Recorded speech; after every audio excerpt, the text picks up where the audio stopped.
Balgamlı öksürükte meyan kökü, öksürük otu, ebegümeci, havlıcan, zencefil, ayva yaprağı ve ıhlamuru tavsiye edebiliriz.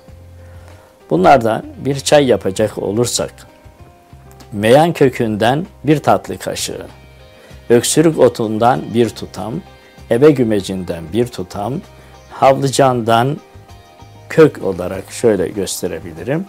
Şöyle 2 tane kök ve ayva yaprağından 1 tutam, ıhlamurdan 1 tutam.